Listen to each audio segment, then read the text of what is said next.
బంగాళాఖాతంలో అల్పపీడనం ఏర్పడింది. దక్షిణ ఒడిశా, ఉత్తర కోస్తా తీరాలు, వాయువ్య, పశ్చిమ మధ్య బంగాళాఖాతం ఆనుకుని ఉన్న ప్రాంతాలలో అల్పపీడనం కొనసాగుతుందని విశాఖపట్నం తుఫాన్ హెచ్చరిక కేంద్రం అధికారి నాగభూషణం వెల్లడించారు. వీటి ప్రభావంతో మరో 3 రోజులు రాష్ట్రంలో తేలికపాటి నుంచి ఒక మోస్తరు వర్షాలు కురిసే అవకాశం ఉందని తెలిపారు.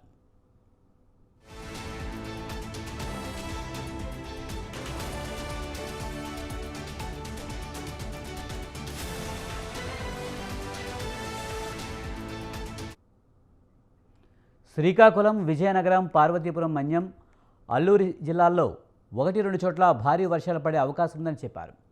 తీరం వెంబడి గంటకు 40 నుంచి 50 కిలోమీటర్ల వేగంతో గాలులు వీస్తాయని పేర్కొన్నారు. అలాగే కోస్తా తీర ప్రాంతంలోని అన్ని ప్రధాన పోర్టులలో 3వ నెంబర్ ప్రమాద హెచ్చరిక ఇప్పటికే జారీ చేశారని వివరించారు. చేపల వేటకు సముద్రంలోకి వెళ్లవద్దంటూ మత్స్యకారులకు సూచించారు.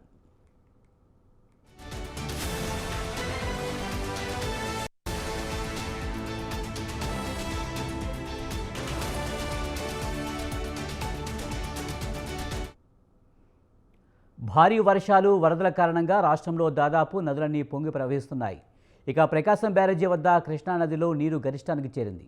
దీంతో ఆ నీటిని దిగువకు వదిలారు.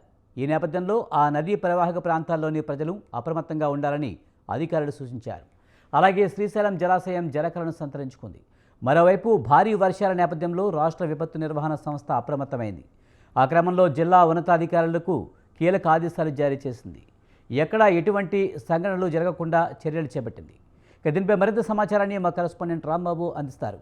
రాంబాబు, ఏపీ వ్యాప్తంగా కూడా విస్తారంగా వర్షాలు కురుస్తున్న పరిస్థితి, దీనికి సంబంధించి పూర్తి సమాచారం ఏంటి? Good morning Vijay.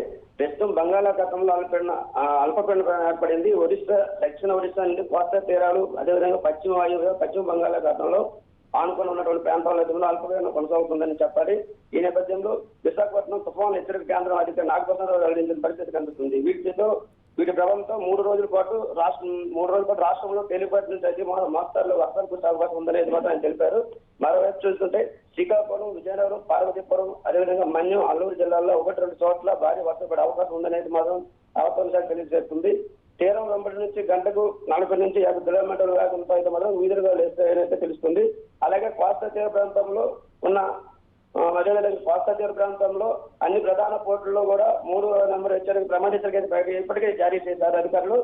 చేపలు పట్టేందుకైతే మాత్రం సముద్రం వెళ్ళవద్దనే మత్స్యకారులకైతే సూచన పరిస్థితి కనిపిస్తుంది. భారీ వర్షాలు, వరదల కారణంగా అయితే మాత్రం రాష్ట్రంలో దాదాపుగా నదులన్నీ పొంగి పొందుతున్నాయని తెలుస్తుంది. ఇక ప్రకాశం బ్యారేజీ వద్ద కృష్ణా నదిలో అదేవిధంగా గరిష్టంగా అయితే చేరుతున్నటువంటి దీంతో పాటు నీటిని దిగువకైతే విడుదల చేసేందుకైతే అధికారులు అయితే సిద్ధమవుతున్నారు. ఈ నేపథ్యంలో ఆ నదీ ప్రవాహ ప్రాంతాల్లో ఉన్నటువంటి ప్రజలను అప్రమత్తంగా ఉండాలని అధికారులు సూచిస్తున్నారు. అలాగే శ్రీశైలం జలాశయం ఇప్పటికే కరకలాడుతుందని తెలుస్తుంది. అదేవిధంగా మరోవైపు భారీ వర్షాల నేపథ్యంలో రాష్ట్రం విపత్తు నిర్వహణ సంస్థ అయితే అప్రమత్తమైందని చెప్పాలి. ఈ క్రమంలో జిల్లాలో ఉన్నతాధికారులు కీలక ఆదేశాలు జారీ చేస్తున్నట్టు తెలుస్తుంది. ఎక్కడ ఎటువంటి అవంతరీకరణ జరగకుండా చర్యలు తీసుకున్నందుకు పటిష్టమైన బందోబస్తు అయితే ఏర్పాటు చేయాలని తెలుస్తుంది. విజయ్, రాంబాబు, ఈ వర్షాలు మరో 3 రోజులైతే కొనసాగుతాయని వాతావరణ శాఖ చెప్పిన నేపథ్యంలో మరి అధికార యంత్రాంగం అంతా అలర్ట్గా ఉందా? లోతట్టు ప్రాంతాల ప్రజలను అప్రమత్తం చేయడం జరిగిందా? వారికి వేరే ప్రాంతాలకు తరలించే అవకాశం కనిపిస్తుందా? ఏదైతే జిల్లాలో ఉన్నటువంటి అధికారులు అయితే మాత్రం జిల్లా కలెక్టర్తో పాటు అదేవిధంగా రెవెన్యూ అధికారులు కూడా అయితే మాత్రం సొంతమయ్యారు. లోతట్టు ప్రాంతంలో ఉన్న ప్రజలు అయితే మాత్రం సురక్షిత ప్రాంతాలు తరలించేందుకు అయితే మాత్రం ముందస్తు ఏర్పాట్లు చేస్తున్నట్టు తెలుస్తుంది. అలాగే ప్రజలకు అందుబాటులో కంట్రోల్ రూమ్ ఏమైనా ఏర్పాటు చేయడం జరిగిందా?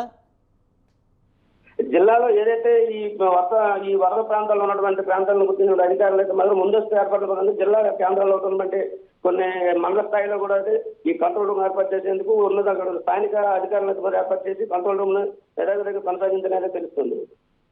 Right, thank you Rambabu.